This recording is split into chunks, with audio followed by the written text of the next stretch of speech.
da Petrobras.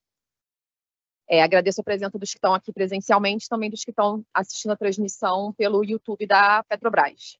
Eu vou passar rapidamente a palavra para a presidente Magda, que vai fazer uma saudação de abertura, e em seguida nós vamos seguir para as perguntas da plateia. O funcionamento vocês já conhecem, já tenho aqui uma listinha dos jornalistas que estão interessados em perguntar. Ao longo da coletiva, quem tiver perguntas, por favor, sinalize aqui para o Diego. Quem mais, Diego? E Gustavo, da nossa equipe, que vocês também conhecem, que a gente controla essa lista. Obrigada. Presidente. Boa tarde a todos e todas, muitas carinhas conhecidas, bom ver vocês aqui. Nós estamos aqui com a diretora Clarice Coppetti, com a diretora Renata Baruzzi, com a diretora Silvia Anjos, com o diretor Fernando Melgarejo, com o diretor Ricardo Wagner, com o Daniel Salles, diretor executivo de Logística, Comercialização e Mercado em Exercício. Diretor Schlosser está ausente, está de férias. Estamos aqui com o diretor William França, com a diretora Angélica Laureano, com o Mário Jorge, o responsável pela estratégia e planejamento da Petrobras, com o Eduardo Dinardi, responsável pelo relacionamento com o investidor, com o Alexandre Martins, responsável pelas análises de desempenho da companhia, com o Nery, responsável pela comunicação da companhia, com a Paula Almada, gerente de imprensa, que se relaciona com vocês todos os dias. E, em nome deles todos, eu vou cumprimentar a todos e todas da imprensa, das carinhas conhecidas aqui, nós temos muito prazer em receber. E para a gente falar, então, do nosso plano de negócios 2630, eu olho para a Denise, olho lá para o... Ai, meu Deus, esqueci, Rodrigo, para o Rodrigo e para todos vocês, e para todos vocês, e dizer assim, olha, quantos de vocês eu disse, espera aí, eu não vou dizer quanto é o total do investimento, não, mas agora, dia 28, vocês já vão ficar sabendo, né? Chegou o grande dia, todo mundo já viu que é 109, né? Fiquei feliz que não vazou. Olha só que coisa boa, né? Muitos de vocês me perguntaram, mas é 106? Eu digo, ainda não. Feliz que esse ano não vazou, né? Ou pelo menos se vazou, vazou errado, né? O que dá no mesmo.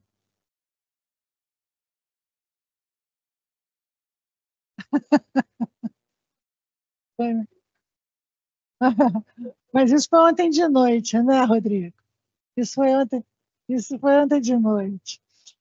Bom, gente, então, plano de negócios dessa gestão, né, 2630, eu gosto de dizer que nós estamos com um plano de negócios que são os primeiros 5 anos dos segundos 72 anos da Petrobras, né? A Petrobras tem aí hoje 72 anos, e nesses primeiros, né, dedicados a explorar e produzir, a botar cada vez mais óleo no tanque para atender uma demanda da sociedade que era enfrentar a necessidade de segurança energética do país, colocar petróleo para garantir a autossuficiência e até o ponto que a gente torna, então, o petróleo o primeiro produto de exportação brasileira com muita alegria, com muito orgulho, com muito comprometimento. Então, vamos agora para uma nova fase da Petrobras, esses segundos 72 anos, onde a sociedade nos demanda, além da garantia da segurança energética, ela também nos demanda uma transição energética justa, redução de emissões e o cuidado com o planeta, né? Então, nesse momento, né, nesses segundos 72 anos, nós vamos zelar por cumprir 2 demandas da sociedade: a segurança energética associada a toda a obrigação de zelo pelo planeta que a sociedade nos impõe, né? Isso está nas ODS, né? Redução de desigualdade, inclusão, redução de fome, etc., junto com o zelo pelo planeta e pela redução de emissões. Isso está também na nossa Constituição. A Constituição do Brasil fala dignidade da pessoa humana, fala diversidade, fala de inclusão e fala também de direito a um meio ambiente saudável, né? Então, isso está nas ODS, isso está no Compromisso de Paris, isso está na Constituição do Brasil, né? Então, esses serão aí os segundos 72 anos da Petrobras. Falei para vocês, então, que a Petrobras vai investir 109 bi nos próximos 5 anos, né? Fiquei feliz que não vazou. É um volume importante de investimento para a economia nacional. Ele representa 5% de todo o investimento que acontece no nosso país, né? Se a gente for comparar com o investimento discricionário do governo federal, talvez seja um número até maior. O que nós vamos fazer? Eu vou dar alguns exemplos aqui, né? Nós vamos fazer 9 sistemas de produção, ou seja, 9 plataformas. Quando vocês olham lá para nosso gráfico mostrando os dados, os anos de entrada dessas plataformas, vocês vão ver pela primeira vez uma bolinha de cor diferente de amarela, que são as entradas dos projetos de desenvolvimento complementar. Nós colocamos lá dos grandes campos da Petrobras, ou seja, pela primeira vez na vida nós estamos botando sistemas de produção com plataforma, que serão 9, e sistemas de produção complementares aos anteriores, são aqueles sem plataforma, né? São inúmeros, né? Junto com eles, vocês vão ver também 20 navios para cabotagem. A Petrobras está entrando, então, nessa história das barcaças e dos navios de menor porte para cabotagem, como a gente já fazia, mas também vamos enfrentar a questão das navegações interiores e das barcaças. Serão 18 barcaças, 40 novas embarcações de apoio, projetos de fertilizantes. Então, aí no começo do ano, nós vamos estar entrando com as Fafens Bahia e as Fafens Sergipe. Nós tivemos uma questão lá na ANSA, né, que já tinha começado a operar, agora vai retomar sua produção aí em março, abril. Nós estamos avançando com projetos, então, de fertilizantes, avançando com a expansão do refino, está aí junto à Renest, está aí o Complexo Boaventura, a expansão de refinaria. Todos eles vão trazer para nós mais combustíveis para o mercado brasileiro, trazendo aí investimentos de norte a sul do país, né? Em termos de produção, vocês vão ver que nós tivemos um aumento expressivo da produção no último ano, foi um aumento da produção de 11%, né? Inédito, eu acho que ninguém fez isso, tá? Pelo menos até onde eu vi, no mar, né?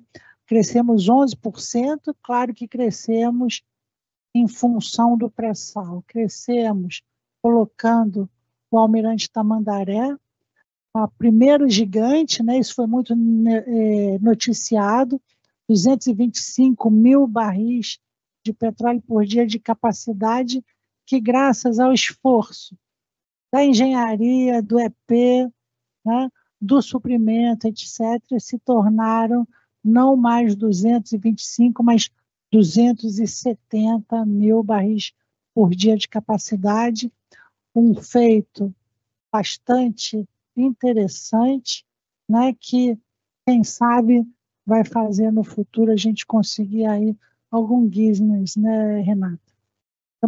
Estamos à caça agora do Guinness. Produção da Petrobras No ano passado foi de 2.150.000 barris de petróleo, fora gás, por dia. Nós projetamos terminar esse ano com 2,4 milhões. Ou seja, como eu disse, aí um crescimento de praticamente 230, 250 a 300 mil barris por dia, o que representou aí 11% de acréscimo de produção. Se vocês olharem aí para os últimos 10 anos, nós não conseguimos fazer isso. Nós estamos fazendo e estamos entregando esse ano. A gente reafirma que a marca da nossa gestão é o compromisso com a execução do nosso planejamento, ou seja, a gente planeja em entrega, né? Aliado aí à eficiência operacional, disciplina de capital. Disciplina de capital é um assunto que tem crescido e sendo repetido e reiterado até por conta da queda do preço do petróleo. É ele que nos permite entregar mais por menos, né? Então, desafios aumentam, então a gente está num mundo instável, né? Esse preço do petróleo flutua, mas eu chamo a atenção que do primeiro semestre do ano passado para o momento atual, nós temos uma queda de $20 por barril no preço do petróleo cru, né? Isso significa que nós estamos hoje, né, no mês de novembro, com 75% do valor do petróleo Brent, que é o que nos remunera, né, comparado ao início do ano de 2024, né? E eu acabei de falar para os nossos funcionários e desafio vocês também a fazer uma reflexão do que isso significa, né? Significaria nas contas pessoais de cada um de vocês se de um ano para outro vocês tivessem um salário reduzido a 75% do valor, né? Que tipo de exercício vocês teriam que fazer para equilibrar suas contas domésticas, né? Então, quando vocês pensarem nisso, vocês pensam que é exatamente isso que nós estamos fazendo na Petrobras agora. Nós planejamos, por conta de, né, diversas medidas de racionalização, simplificação de projetos. Estamos voltando para a prancheta com alguns projetos que já estavam mais avançados para trabalhar nas suas simplificações e otimizando gastos, né? Estamos implementando medidas diversas para otimizar custos, uma economia estimada de 12 bilhões de dólares em gastos operacionais gerenciáveis entre 2025 e 2030. O que é isso? Isso é uma redução de 8,5% em relação ao plano anterior. Nossa política de dividendos está mantida, nosso nível de endividamento seguirá em patamares saudáveis e nós queremos uma Petrobras lucrativa que gera valor para toda a sociedade. Nós temos um ramp-up de produção até 2027. A partir daí, nós temos um patamar de produção dessa ordem, né, até 2034. Isso significa que nós estamos estendendo aquele platô de produção de 30 a 32 até 2034, são 3 anos a mais, né? E é isso, essa é uma diferença importante do plano anterior, né? E vamos fazer isso conciliando segurança energética, como eu falei, com redução de emissões, né? E zelo pela financiabilidade de todos esses projetos para promover aí um desenvolvimento sustentável, né? Que é o mote dessa gestão, né? Equilíbrio entre segurança energética, clima, garantindo financiabilidade dos projetos e manutenção do nível de endividamento da companhia, ou seja, nós não queremos uma companhia endividada, né? Nós queremos respeito ao compromisso, né, de manutenção da saúde fiscal da companhia.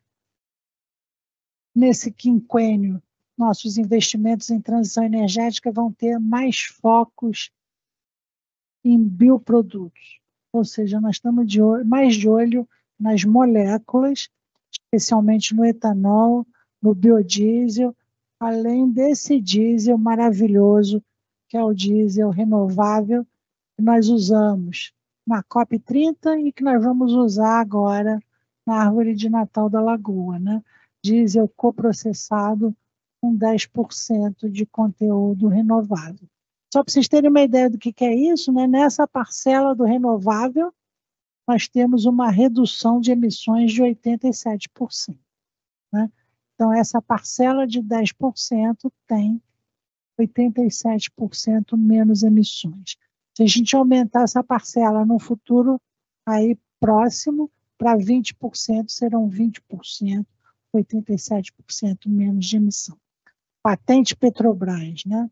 Estamos falando da mesma coisa para combustível de aviação, estamos falando da mesma coisa para combustível de navegação, né? Esse bunker para navegação com 24% de renovável já é uma realidade, vende bem na Ásia, nós abastecemos nossos navios na COP30 com ele vai persistir sendo desenvolvido, sendo utilizado e sendo comercializado aí nesses próximos 5 anos, que eu chamo os primeiros 5 anos dos segundos 72 anos da Petrobras.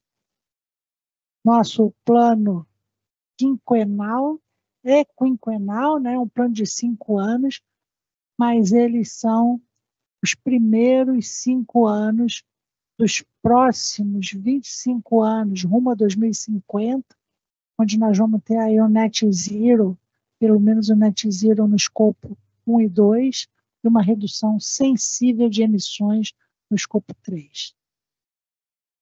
Primeiros 5 anos, como eu falei, dos segundos 72 anos da Petrobras. Vamos persistir sendo uma empresa brasileira, integrada de energia, líder na transição energética justa, fornecendo pelo menos os mesmos 31% da energia que o Brasil consome.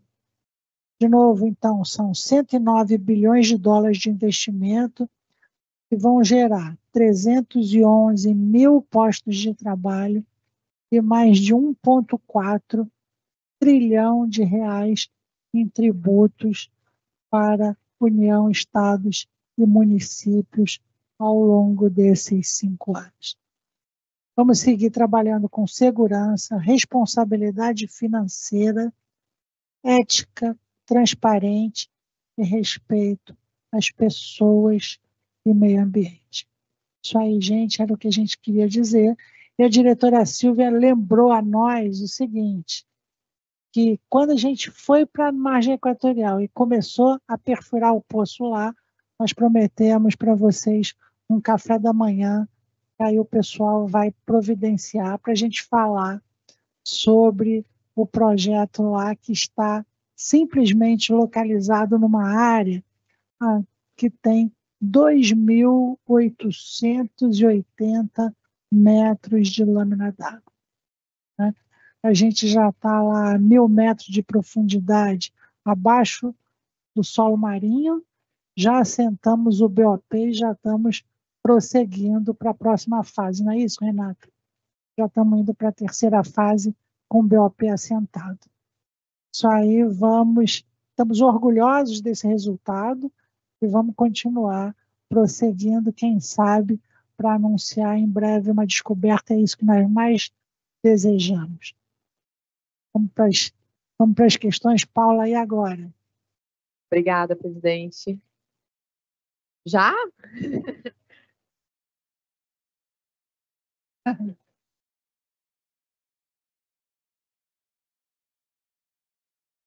Petróleo. Vamos lá, gente, todo mundo vai ter oportunidade. Vamos lá, isso. 2,7, depois nós vamos ficar ali 2,6, 2,7 até 34, tá? Certo, então aqui primeiro a Denise Luna, Agência Estado.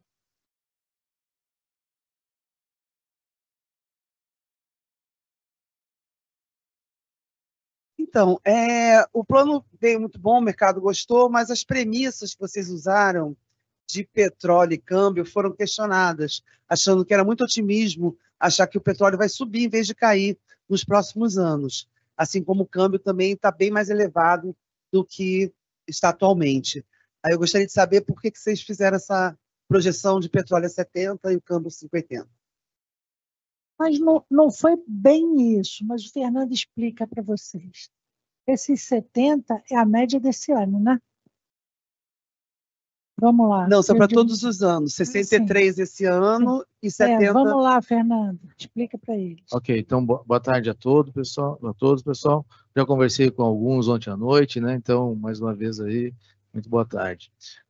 Para a projeção desses dois indicadores, né, a gente buscou mais de 30 cenaristas que trabalham com óleo e gás, né? Usamos a média que eles trazem aqui para a gente, verificamos também como é que as outras companhias de óleo e gás utilizaram essa premissa e optamos, então, por um valor de 70 a partir de 2027 e 63 neste ano de 2026. Né? Como sempre, o Brent é realmente o ponto mais importante do nosso plano, né? E a gente, obviamente, vê riscos, né? Para qualquer número que a gente fosse usar, para qualquer um. Nós usamos a média, entendemos que está dentro do que o mercado está utilizando, né? E para a gente mitigar esses riscos, que a gente criou, então, um CAPEX com alguma nomenclatura diferente, que é a implementação alvo, base e em avaliação. Tá? Então, esse é um dos pontos e acreditamos que isso vai convergir para o que a gente projetou. Do ponto de vista de câmbio, né, a gente também olhou para o mercado, viu o cenário macroeconômico, uma visão fundamentalista, e na nossa visão, 5,8 é um câmbio que para longo prazo está adequado com a inflação que a gente tem, diferencial de juro americano e juro Brasil. Estão aqui. Quando a gente fala, viu, Denise, de preço de petróleo, o que os cenários estão dizendo, e com a ressalva de que quando a gente fala em projeção, né, estimativa, em geral, todas elas estão erradas, né? A gente tem que adotar alguma, mas o que está se dizendo, né? Está se dizendo que o ano que vem vai ser um ano bastante difícil, né? Muitos cenaristas falam em até perto de $50 no primeiro semestre do ano que vem, mas o que eles dizem também é o seguinte: olha, se isso acontecer e todo mundo pisar o pé, botar o pé no freio, né, em 2027 falta, e aí então o preço aumenta, e é daí que surgem esses $70 que o Fernando falou. Tá? Mas, de novo, a maior parte dos cenaristas diz isso, né, nós estamos adotando também, mas o que a gente vê ao longo do tempo é que tudo quanto é projeção tem uma chance de erro muito grande, e é por isso, então, que a gente adota essa cautela, né, e separa desses projetos que já estão maduros, né, nesses 91 milhões, a gente diz que 91 bi, né? A gente diz que 81 são projetos que já estão contratados e 10 vão ficar sob júdice, né? Para concorrer entre si, para a gente escolher os que melhor rendem para a companhia. Nós vamos fazer isso de 3 em 3 meses, olhando disponibilidade de caixa, necessidade de retorno para a companhia e, principalmente, financiabilidade desses projetos. Né? Essa é a novidade desse plano. Tá? É isso que nós vamos fazer para garantir essa financiabilidade e a adequação desses projetos a uma futura realidade de mercado. Vê bem que quando a gente olha para 2026 e diz assim, olha, esse petróleo pode estar a $50. Se a gente adotasse essa premissa mais radical, a gente podia estar evitando investimentos lucrativos para a companhia, né? Então a gente disse assim, não vamos fazer isso agora, vamos prosseguir com os que estão contratados, e esses 10 bi que vão vir para frente são projetos que vão ter que disputar espaço em função do câmbio, em função do preço do Brent e em função do seu impacto na financiabilidade da companhia. E dando só mais uma cor sobre isso, embora a gente tenha essa premissa no plano, a gente reduziu o Brent de equilíbrio no plano, que foi $80 aproximadamente esse ano, para 59 em 2026. Então, se a gente chegar até 59, a gente ainda tem uma dívida neutra, uma dívida líquida neutra, que é não aumentar essa dívida, e a gente também reduziu para os próximos anos com bastante eficiência, ajustando investimentos, ajustando o OPEX, CAPEX, né? De forma que o nosso Brent de equilíbrio futuro também é menor do que a gente estava verificando até então. Era 80 e passou para 59? Exato, em 26. Nicola Pamplona, Folha de São Paulo. Boa tarde aqui. Eu queria um pouco de mais detalhes sobre essa questão da nova carteira que vocês colocaram nesse plano. Primeiro, o que ela difere da carteira de avaliação, porque esses projetos estão em avaliação, não seria a carteira de avaliação. E segundo, que tipo de projetos? A gente consegue ter exemplos de projetos que estão nessa carteira de implementação alvo? Posso responder. Então, como a gente falou, até então a gente tinha duas carteiras. A carteira em avaliação, né, que é aquela carteira menos madura, que ainda precisava de algumas etapas no processo de aprovação dentro da companhia, avaliação da financiabilidade dela, do retorno financeiro. E aquela carteira que era em implementação, que já estava no momento mais maduro da companhia.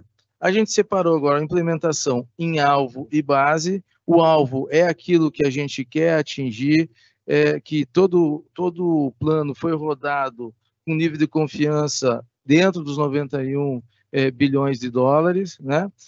E a gente acrescentou aqui um novo componente de governança, que a cada 3 meses é como se a gente fosse rodar o plano de negócio novamente para verificar a financiabilidade, se é possível.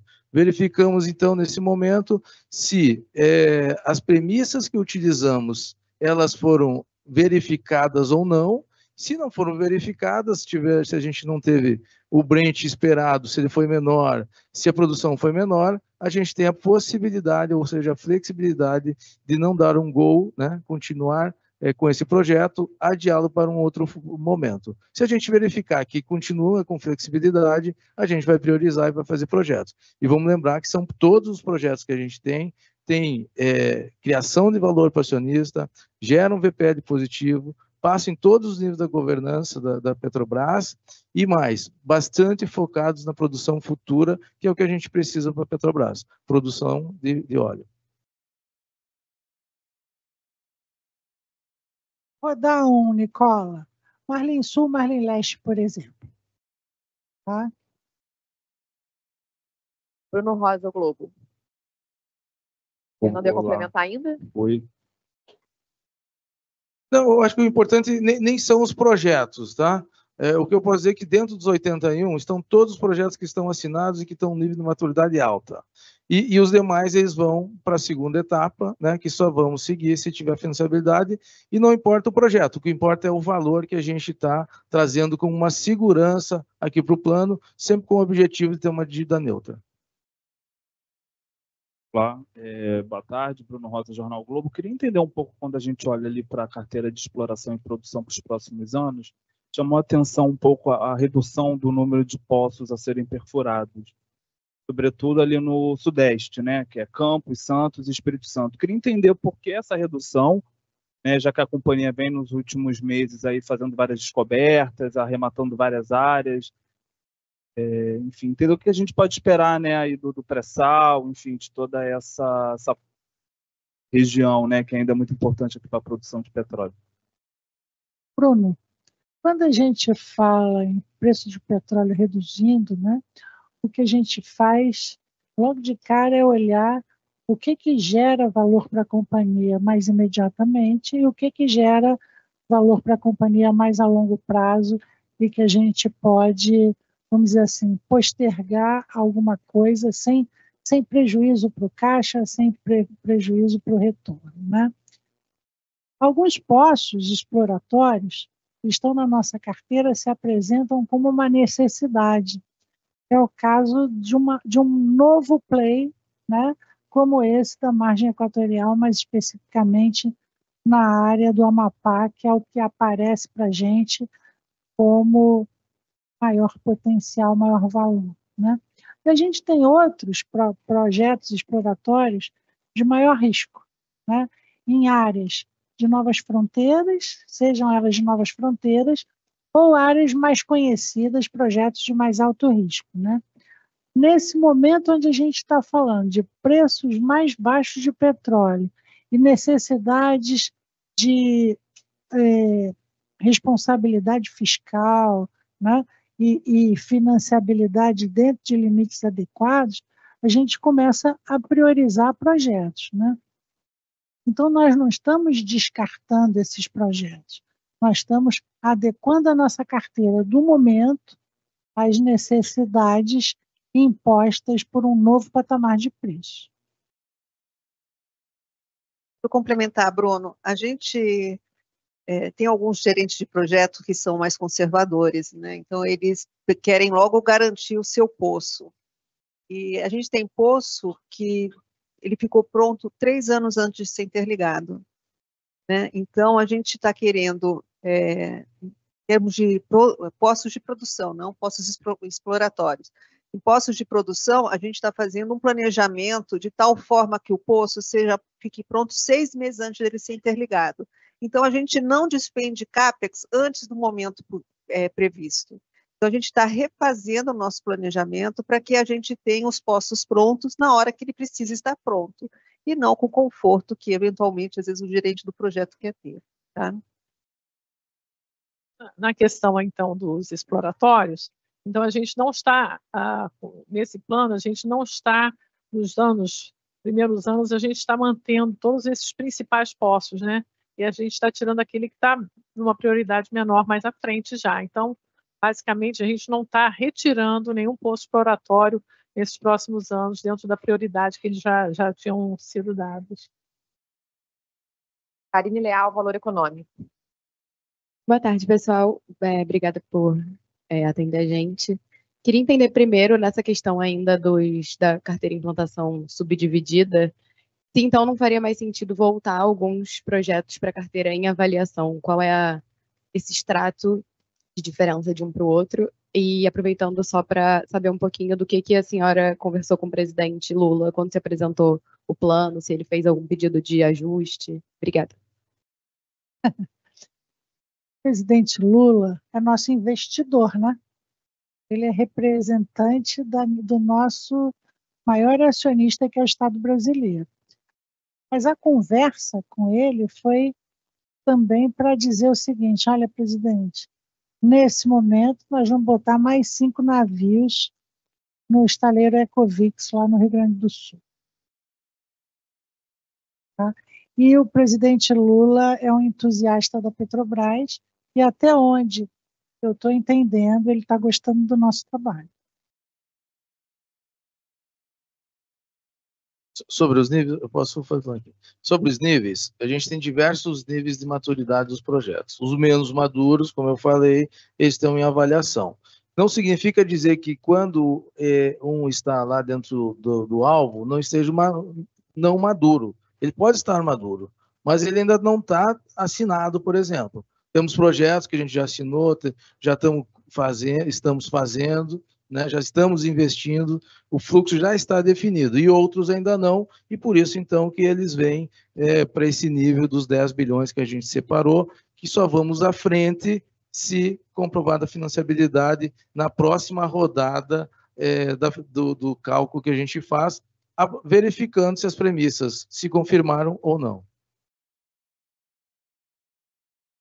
Oi? A diferença desse critério para a carteira em avaliação. A maturidade do projeto. Um grau Então, de por maturidade exemplo, diferente. nós temos projetos que já estavam ali praticamente prontos para avançarem na carteira em implantação. Quando a gente foi ver isso, quando nós chegamos aqui, né, quando essa diretoria chegou aqui, a gente disse, opa, fomos a mercado, por exemplo, fizemos estimativas de custo e elas não se confirmaram como anteriormente pretendido. Volta para a prancheta para ser redefinido. Esses estão em implantação, esses estão em avaliação. Outros que já estão mais maduros, mais próximos de serem chancelados, mas que estão ali no limite e que eventualmente não suportariam, por exemplo, $50, a gente vai ver o que a gente faz com eles. Se aparecer 50, se aparecer 45, né, eles vão ter que esperar mais um pouquinho. Se essas premissas do nosso plano se confirmarem, eles vão adiante, né? Então, a diferença é grau de maturidade. Isso, é isso, é isso. Exatamente, exatamente. E aí aparece aquela coisa que a gente vem dizendo, né? Tem projetos, né, que passam sem dúvida nenhuma e que a gente está confortável em seguir com eles, porque eles estão atendendo a todos os quesitos de retorno para a companhia. Tem alguns que estão ali mais perto de bater na trave, nós precisamos que as premissas se confirmem e que num cenário de robustez mais agressivo, a gente não pode contar com eles por enquanto. Tá? Então, nós estamos vendo aí e vamos fazer isso ao longo de 2026, de 3 em 3 meses. Mariela Durão, Bloomberg. Boa tarde. Eu queria saber se nesse cenário de... Vocês mencionaram várias medidas de ganho de eficiência, redução de custo, mas eu queria saber também se a Petrobras está avaliando desinvestimentos. O presidente Magda citou há algum tempo atrás uma possibilidade de venda do Polo Bahia Terra. Queria saber se tem alguns ativos, por exemplo, onshore, que vocês estão avaliando vender que possam ajudar a dar robustez ao plano. O Polo Bahia Terra é um ótimo exemplo, né, de um bom exercício feito pela Petrobras, né? Nós estávamos extremamente preocupados com Bahia Terra e o que a gente viu foi um esforço da companhia muito grande e hoje em dia o polo é lucrativo. Enquanto ele persistir lucrativo, ele fica. No momento que ele deixar de ser lucrativo, nós vamos fazer outra coisa com ele. Mas, por enquanto, ele está sendo lucrativo. Pelo menos é isso que a diretora Silvia tem dito para a gente todos os dias. Não, nesse momento não.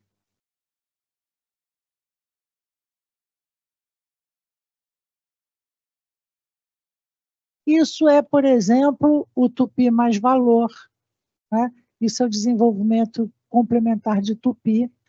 Não é segredo, né, que quando nós chegamos aqui e assumimos a Petrobras, nós olhamos, por exemplo, para o campo de Tupi e dissemos assim, como é que Tupi está produzindo 780 mil barris por dia, que era a produção de Tupi mais ou menos quando nós chegamos?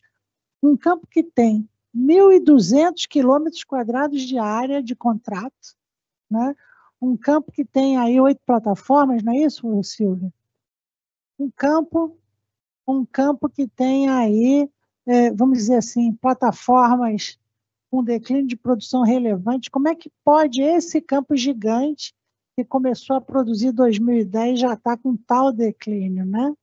E aí a gente enfrentou essa questão e nós estamos aguardando aí o campo de Tupi voltar a produzir 1 milhão de barris, né? Então, esses são desenvolvimentos complementares que nós estamos trazendo para a mesa e que o pessoal que está interligando o posto está batendo um bolão, entregando, por exemplo, postos interligados numa quantidade muito maior do que a dos últimos anos, né?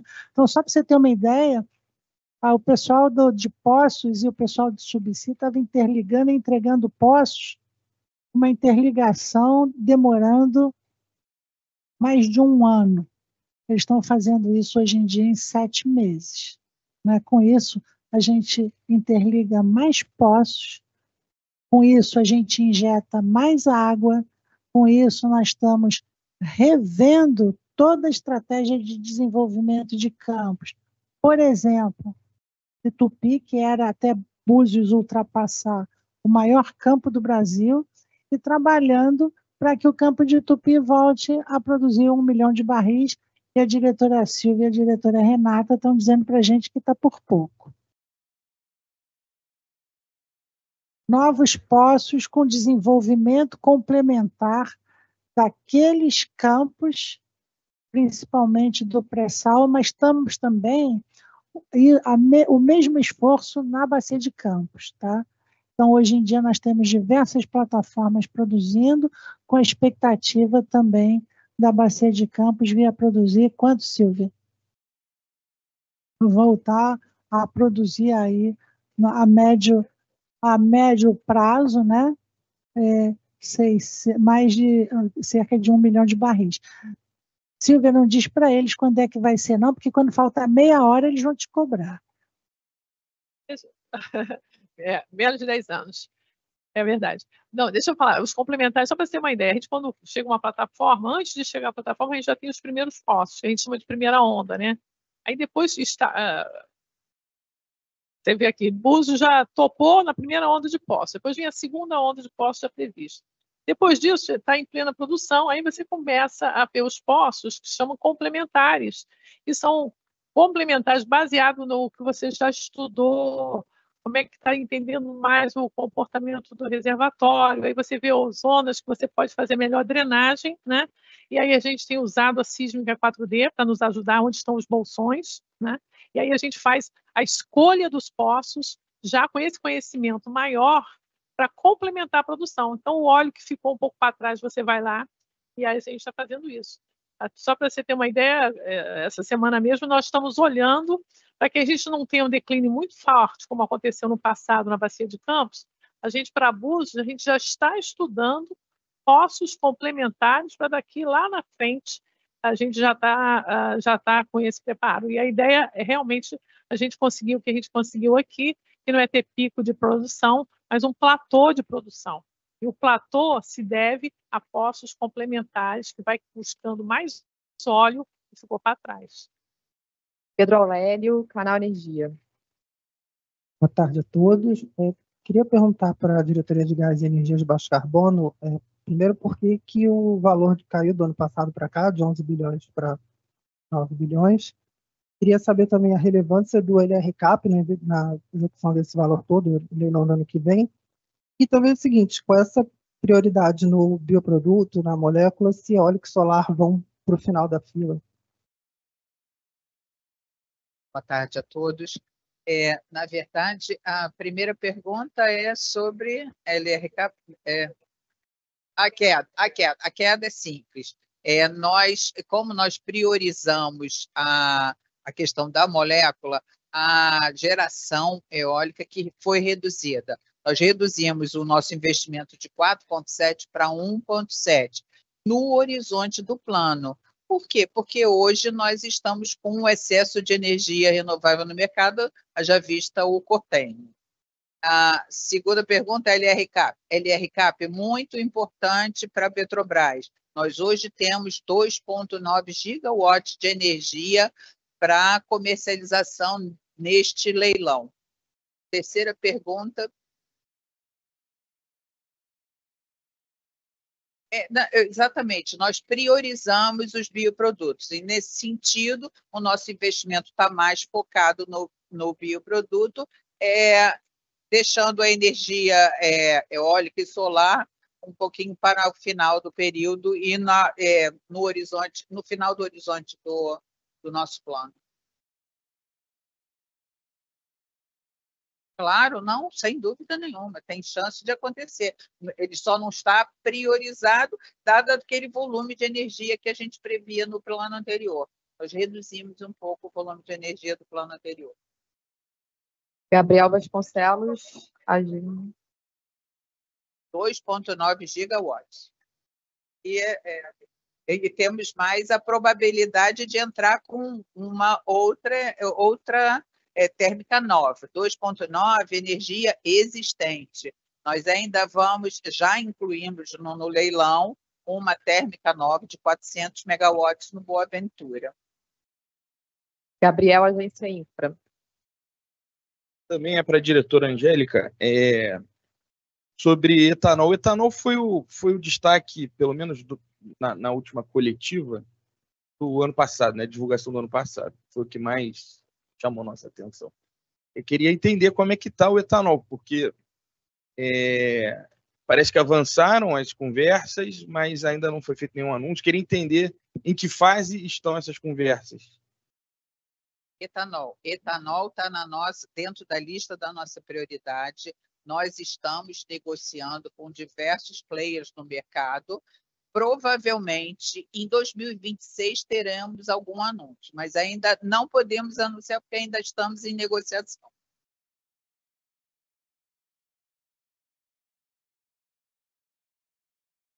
Continua, nós temos o investimento para etanol no plano de 2,2 bi. Só para acrescentar aqui, Gabriel, etanol está classificado como implementação não sancionado base. Então, ele está nos 81 bilhões. Marta Nogueira Reuter. Oi, boa tarde. Eu queria perguntar sobre 2 pontos do plano que vieram diferentes do ano anterior. Uma é margem equatorial, que a previsão de investimentos era de 3 bi, né, passou para 2,5. Vocês podiam explicar um pouco essa mudança? E a outra é a UFN3, que estava prevista para 2029. Para 2028 passou para 2029. Bom, margem equatorial persiste, né? Nosso pedido original de licenciamento ambiental era para um poço firme, 3 contingentes, né? Então, agora a gente tem o firme, ainda não temos licenciamento para os contingentes. É claro que isso faz um ajuste de cronograma, né? A outra coisa, como eu falei para vocês, a gente tinha aí um conjunto grande de poços para a margem equatorial, alguns foram priorizados, outros foram, vamos dizer assim, despriorizados em função do valor do petróleo Brent, né? E aí, de novo, quando a gente tem premissas adotadas que postergam algum tipo de investimento exploratório, se elas não se realizarem ou se realizarem para maior, a gente retoma. O número de poços previsto lá estava o mesmo. Fiquei com essa dúvida, mas então alguns desses poços podem estar lá dentro daqueles 10 bilhões? Isso. O Poço de Morfo não terminou ainda, mas ele já faz parte desses 15. Então já reduz parte. Próximo agora vai ser em Potiguar, né? Eu vou falar um pouquinho da UFN3, depois a diretora Renata complementa, né? O UFN3 está andando, nós estamos abrindo os envelopes, logo as primeiras aberturas de envelope estão dentro do esperado, não é isso, Renata? Isso, então a gente fez um trabalho muito importante também de ampliação de competição, né? Então aqueles 1, 2 players que nós tínhamos de disputa para as nossas obras se transformarão em 5, né? Então para cada pacote nós temos aí 5 empresas disputando, né? Isso aí tem feito, né? Já aconteceu isso na Renest, está acontecendo na UFN3 e no Boa Ventura também. A gente está conseguindo bons preços pelas nossas unidades que vêm sendo licitadas, né? O andamento está em dia, né? E é possível, a gente colocou para 2029, porque esse é um plano, é uma premissa, vamos dizer assim, razoável e confortável, mas não está proibido de ser antecipado, não. A Renata complementa. Não, a gente não gosta de prometer e não entregar, né? Então, eu prefiro antecipar do que atrasar. Mas o que aconteceu? Não sei se vocês lembram, ano passado a gente tinha 34 licitações da área de downstream para fazer ao mesmo tempo, né? E o mercado falou assim, gente, Petrobras, a gente não consegue fazer isso ao mesmo tempo. Então a gente priorizou primeiro o Renest, depois o Boa Ventura e, por fim, o FN3. Como a presidente falou, abrimos 2 pacotes semana passada, segunda-feira vamos abrir mais 3 pacotes e até final de dezembro a gente abre os demais pacotes. Então, a gente ajustou o nosso cronograma em função das aberturas para que a gente tivesse uma data mais precisa. Tá? Para esclarecer a margem equatorial, então a gente tem esses poços, a gente está perfurando o mofo, na descida da sonda, vamos para o Rio Grande do Norte perfurar o terceiro poço. Esse terceiro poço tem um objetivo, é um play interessante, pode ser que por si só ele seja suficiente para uma unidade, mas ele tem um objetivo também de juntar as duas descobertas que nós tivemos e a gente chegar a um conjunto de descoberta que dê um volume suficiente para ter uma unidade de produção. Tá? Juntando ativos diferentes. Exatamente. Nós furamos 2 poços, todos com óleo, porém, os volumes, para justificar os custos, como a gente está vendo aí, né? Vocês viram que Marlim Sul, Marlim Leste, a gente não teve por questão de custo. Então, para ter um custo desse, o custo está muito bom para pré-sal ainda, mas para pré-sal a gente precisa otimizar. Então, esse terceiro poço vai ter esse objetivo também, de complementar aqueles 2 e, quiçá, seja suficiente para sozinho ser uma descoberta para produzir comercial. A mesma sonda que desce para Potiguar, né? É a mesma sonda. A sonda que está lá, a gente aproveitou a extensão que foi conseguida, então ela desce já perfurando mais um poço, reduzindo o custo, né? Porque a gente não vai subir com uma sonda só para o Rio Grande do Norte, reduz o custo. Isso é uma das formas da gente estar reduzindo o custo, né? Aproveitando essas oportunidades de perfuração.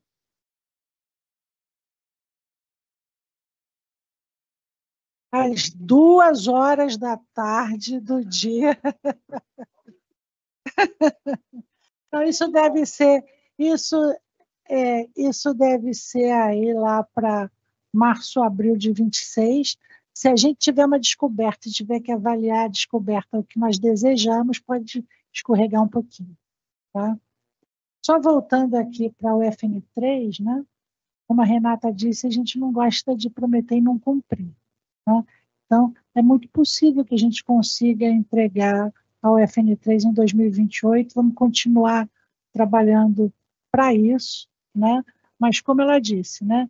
Se a indústria pede para a gente para escalonar um pouquinho mais, porque ela, diante de tanta obra, diante de tanta oportunidade, ela prefere espaçar mais um pouco e se preparar melhor, né? É nossa obrigação atender, né? Gabriel Chiappini, Agência Eixos. Boa tarde. Eu queria entender melhor, entre esses projetos que voltaram para a prancheta, o Águas Profundas de Sergipe, aparece lá o segundo FPSO 2031+, e o gasoduto. Bom, saiu da prancheta, voltou, tá lá 2031+, tanto o gasoduto quanto a segunda... Esse está em licitação. Né? Só que você vai lembrar, né, que para viabilizar o Sergipe Águas Profundas em termos de valor de projeto, né, nós permitimos que quem ganhasse o primeiro pudesse ganhar o segundo também, e que esse segundo pudesse ser entregue 1 ano depois do primeiro. Né? Então, é nesse momento que nós estamos aí, a Renata explica para vocês melhor, mas nós estamos com abertura de envelope, não é isso, Renata? A gente abriu os envelopes, a gente já validou as propostas técnicas, e agora a gente está na negociação. Até o Alexandre, gerente executivo de suprimento, Alexandre O Grande. A gente está em negociação e espera convergir nos preços o mais breve possível. Mas é um projeto muito suscetível a muitas variáveis. É porque a gente é um projeto complexo, lembrando, ele tem uma UPGN em cima da plataforma, né? Então, a gente teve, para validar a proposta técnica, a gente teve que olhar item por item, né, para ver se estava válida a proposta técnica. E é a partir daí é que a gente começa a negociação econômica. Agora, em relação ao gasoduto, havia ali a expectativa de 18 milhões de metros cúbicos dia. A gente vai iniciar a licitação no ano que vem. Há uma expectativa mínima de operação desse gasoduto, de quando vai chegar esse gás ao mercado? Tem que chegar junto com o CEAP 2, né? CEAP2 tem que junto com o CEAP2, tem que chegar junto com o CEAP2. Gente, vamos rever o que é o projeto Sergipe, né? CEAP1 e CEAP2, porque isso é muito importante de ser entendido, né? A gente tem, quando a gente fala de bacia de Campos, a gente fala de óleo com pouco gás associado. Quando a gente fala de pré-sal, a gente fala de óleo com muito gás associado. Quando a gente fala de Sergipe, Águas Profundas, a gente está falando de um óleo ótimo, tá? Mas de uma jazida, que é metade óleo, metade gás, né?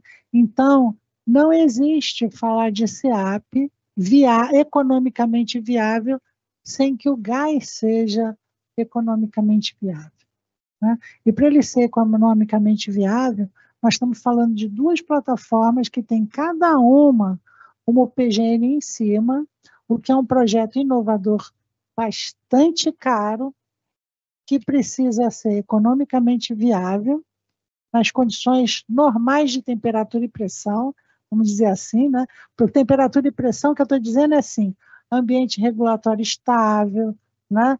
Condições de preço de petróleo aceitáveis, né?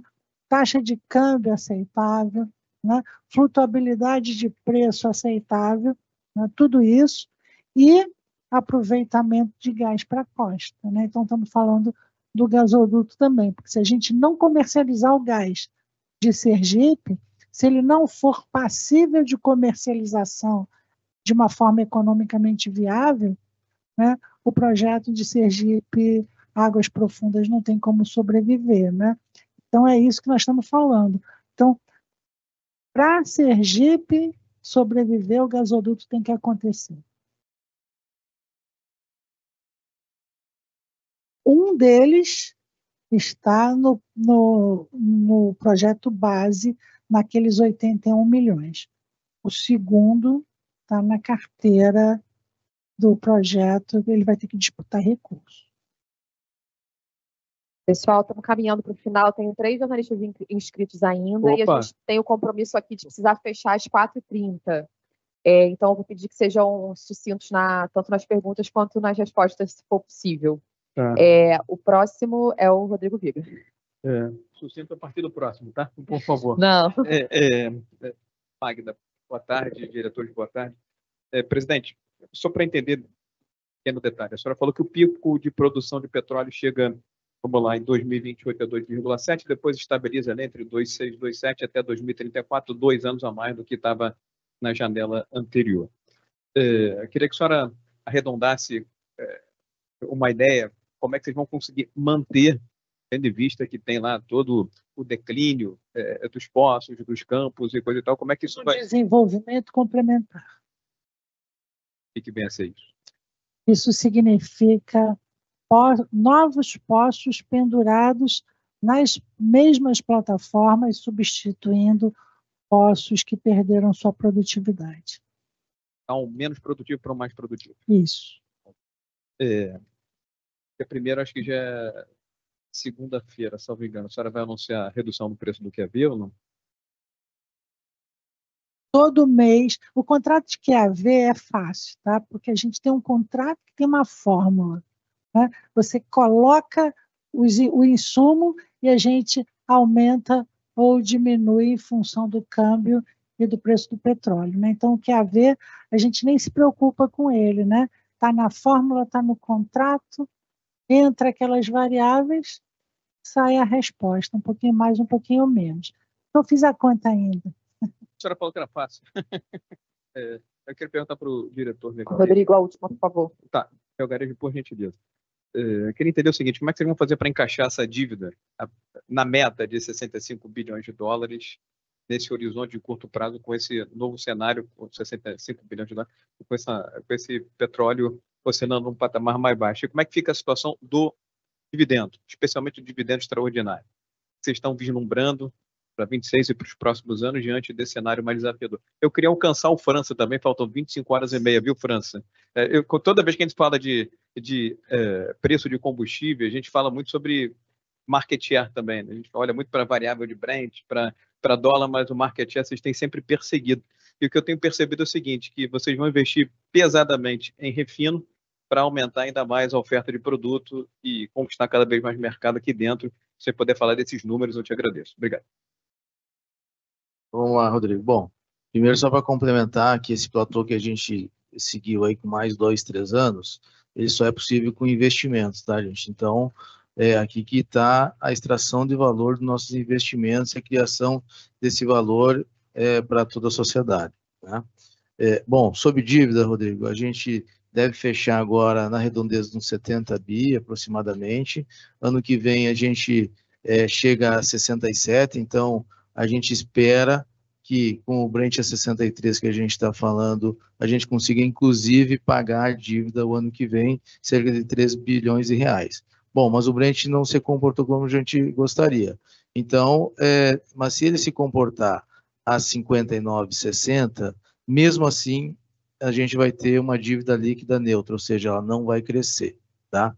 Não é o que a gente espera, a gente está trabalhando com busca de todas as eficiências, redução, otimização de custo, para que a gente traga e faça a convergência para os 65 bilhões de reais durante o plano, começando ano que vem, partindo do 67, né? 26,67 a partir de 27,65, né?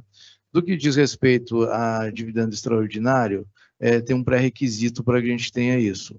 A gente tem que ter um fluxo de caixa operacional robusto, capaz de deixar na dívida neutra, né, e ter caixa disponível para fazer essa distribuição de dividendo. Para ter um fluxo de caixa operacional muito maior, precede de um Brent também maior ou de uma produção muito maior que a gente está esperando, preço versus quantidade, qualquer uma das duas variáveis. A nossa expectativa de produção é a que a gente tem aqui, a dúvida vai ser o valor do Brent. Como acho que todo mundo tem um consenso que o Brent não está numa visão altista no curto prazo, muito provavelmente a gente não vai ter dividendo extraordinário nos próximos períodos. Bom, mas se tiver caixa suficiente para isso, a gente não tem nenhuma questão, nenhum problema em fazer distribuição de caixa excedente, desde que esse caixa excedente não prejudique a financiabilidade dos projetos, que o projeto, sim, é que é a nossa prioridade, tá? O ano todo, tá? Curto prazo, 2 anos, depois a gente já entra num longuíssimo prazo aí. É curto, ainda 5, né? Mas para o ciclo do plano, é mais para o final do ciclo do plano do que para o início. Viga. Importante falar dessa questão do platô, porque, na verdade, isso que a presidente Magda falou aqui a respeito, o que ela viu no Tupi, o que a gente planeja, né? Então, a gente que tem os ativos como os nossos supercampos, eles realmente têm que ser tratados com a menina dos olhos. A gente sabe que achar outros como esse não é fácil, talvez a gente não consiga encontrar. No Brasil, provavelmente não.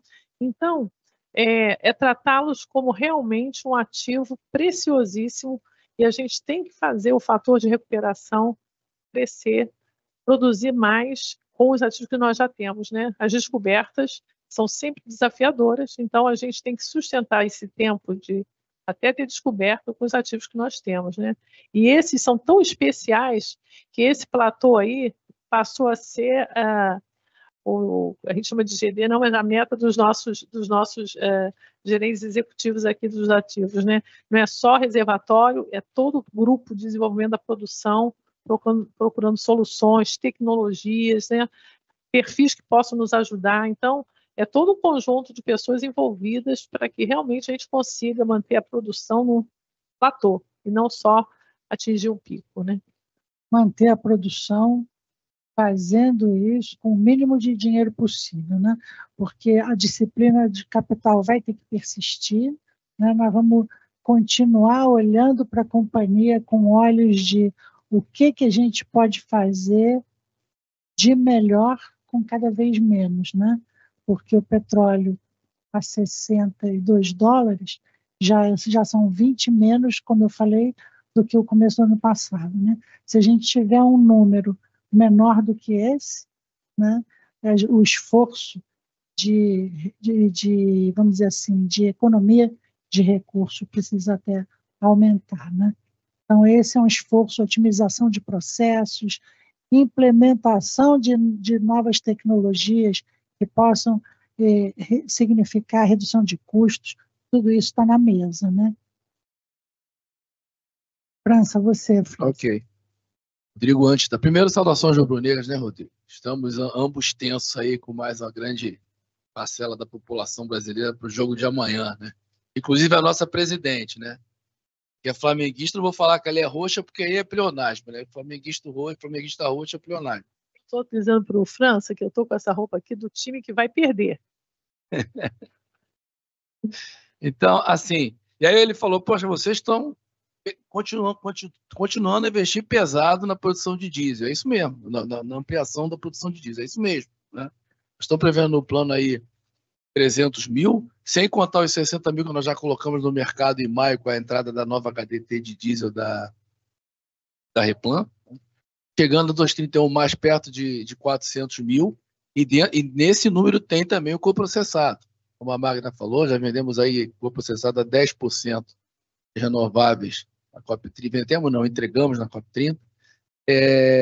Então nós temos também o renovável nessa linha.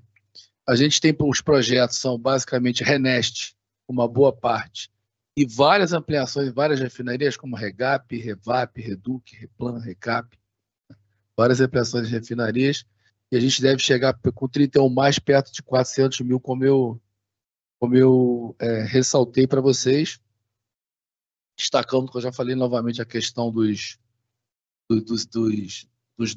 novos projetos de diesel. Estamos falando do EFA, que já está em implementação de Cubatão, a nova unidade de Cubatão para produção de SAF e HVO a diesel, a 15 mil barris dia, além de outras que estão em avaliação, o ATJ, né? Então, eu estou falando de médios, né?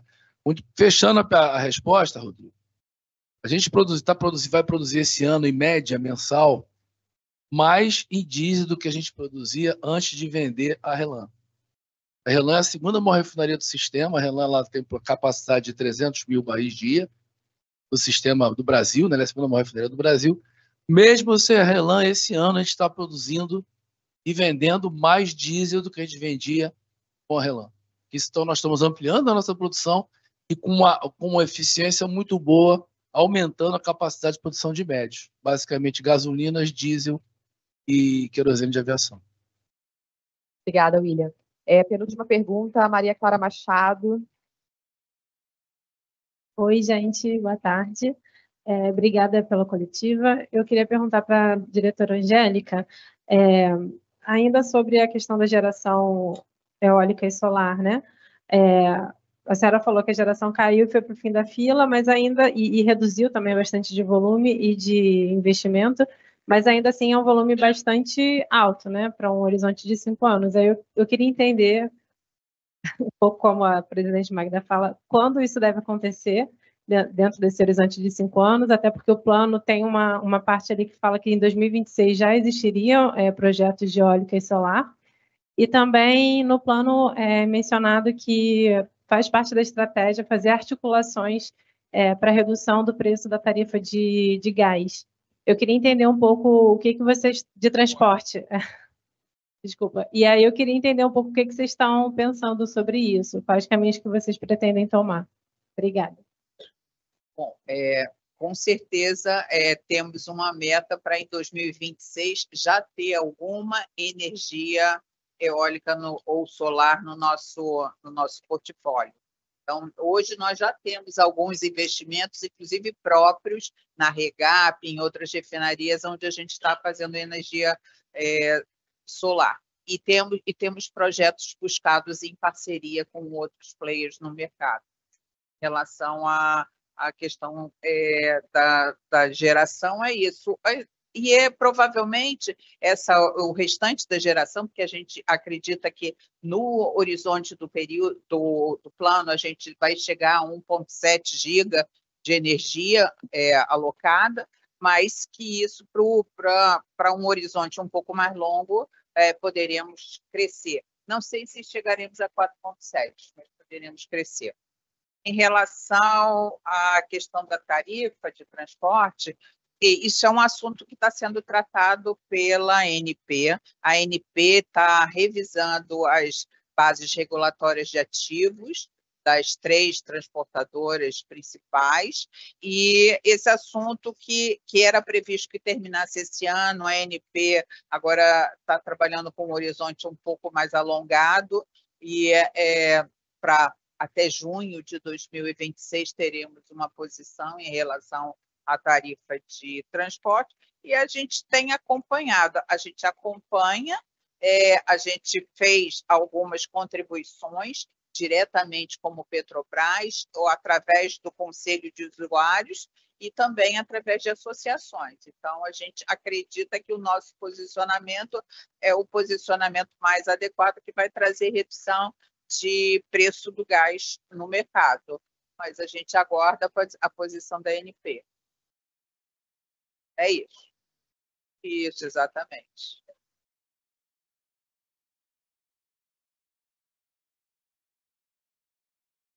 Estamos quase terminando uma solar na REGAP. 26 e 27, os 2 próximos anos, a gente vai colocar em solar nas refinarias equivalente a uma REDUC e uma RECAP.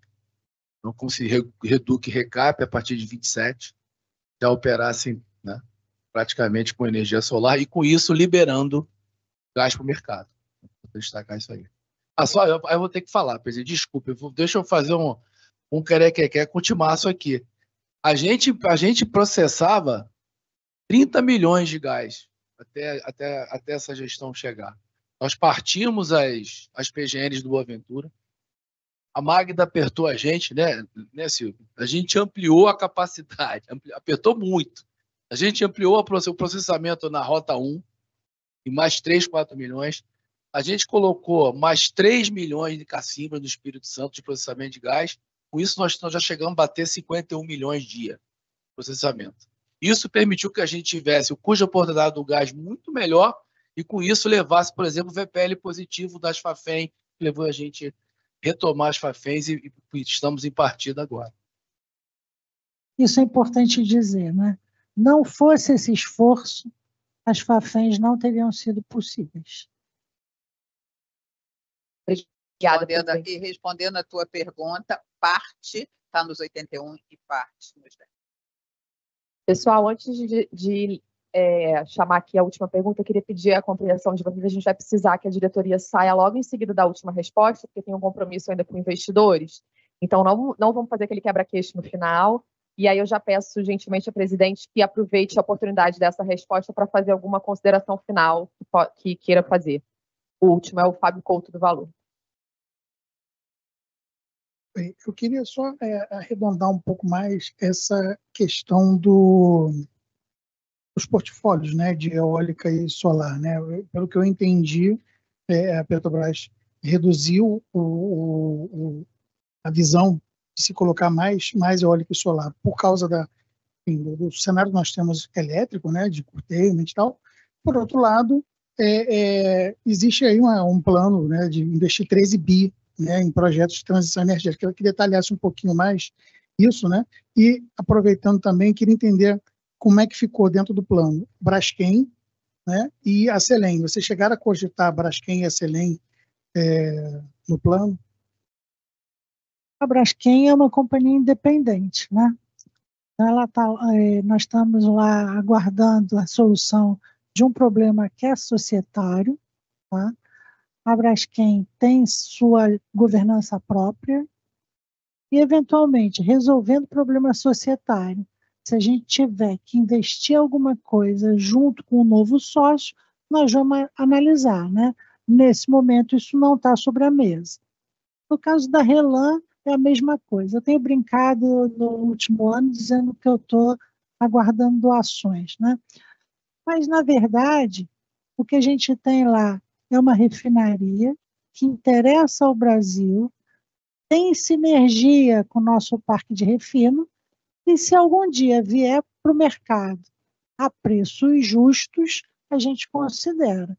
O que aconteceu até agora? O que aconteceu até agora é que me incita a dizer que eu estou aguardando doações, é que tudo que a gente ouviu não fazia sentido, vamos dizer assim, enquanto negócio para a companhia. Essa era a razão dessa resposta, né, que eu estou aguardando doações. Mas, na verdade, o que a gente está aguardando é ver se um dia alguém se interessa para vender, vírgula, com preço justo.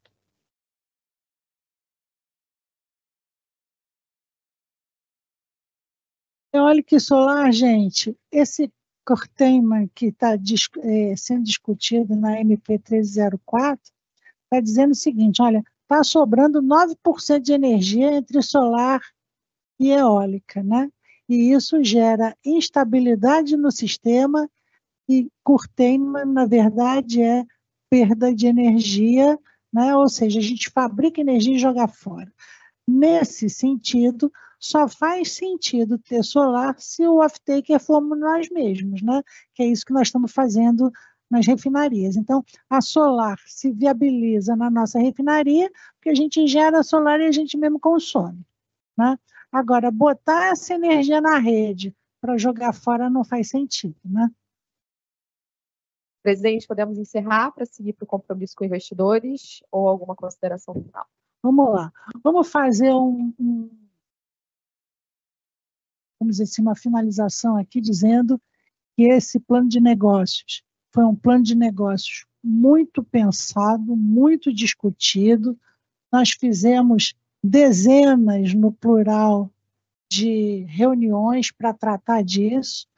Englobamos nesse plano visões de estratégia de crescimento da companhia para as próximas décadas. É isso que nós estamos trazendo aqui. Trouxemos também uma adaptação da companhia a cenários mais rígidos de preço de petróleo. Juntamos aí ingredientes, expectativas da sociedade para esse futuro da companhia, né? E estamos trazendo isso junto com uma disciplina fiscal muito grande e com a certeza de que aquela sociedade que nos demandava tão somente mais produção, hoje nos demanda produção associada a respeito ao meio ambiente, e é isso que nós estamos trazendo agora, né? Então, essa é uma novidade que, vamos dizer assim, que nos joga na direção de investimentos relevantes em pesquisa e desenvolvimento.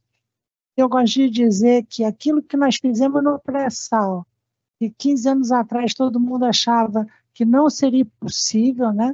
Que o pré-sal ia ser um fracasso, porque o Brasil não tinha tecnologia, porque não ia ser econômico, porque nós não íamos ter o que fazer com o gás, porque o CO2 ia se apresentar de forma a impedir a produção.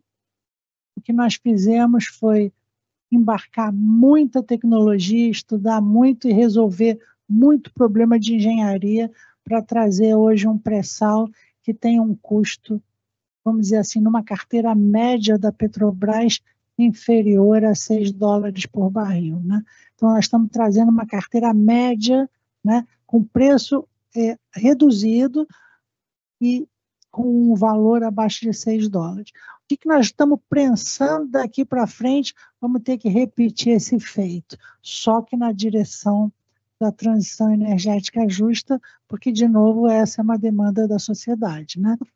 E empresa que se preze atende a demanda da sociedade. Então, vamos querer ocupar o nosso mercado, vamos querer botar mais produto de melhor qualidade no mercado, vamos querer contribuir para as reduções de emissão, escopo 1 e escopo 2 sem problema para 2050, está dentro do nosso planejamento, é um planejamento perfeitamente possível, e o escopo 3, que depende muito da demanda, nós vamos atender e chegar junto, trazendo para a sociedade produtos cada vez menos poluentes e cada vez mais redutores de escopo 3, que é isso que nós estamos fazendo, e agregando renováveis, né? Nós vamos agregar solar, nós vamos agregar eólica, nós vamos agregar hidrogênio, mas para agregar hidrogênio nós temos que ter um projeto economicamente viável, com off-takers bem identificados. Para agregar eólica e solar, nós temos que ter certeza que esse produto vai ser valorado no mercado e não jogado fora. Então, é por isso que nós estamos dizendo o seguinte, olha, esses projetos, nesse momento, são projetos que a gente faz e a gente mesmo consome para liberar o gás, porque o gás a gente sabe que tem mercado. É isso que nós estamos fazendo e compatibilizando esse plano quinquenal, né, um plano de 5 anos, com a necessidade desses 5 anos, primeiros 5 anos, serem os primeiros 5 anos dos próximos 72 anos da Petrobras. É isso, gente.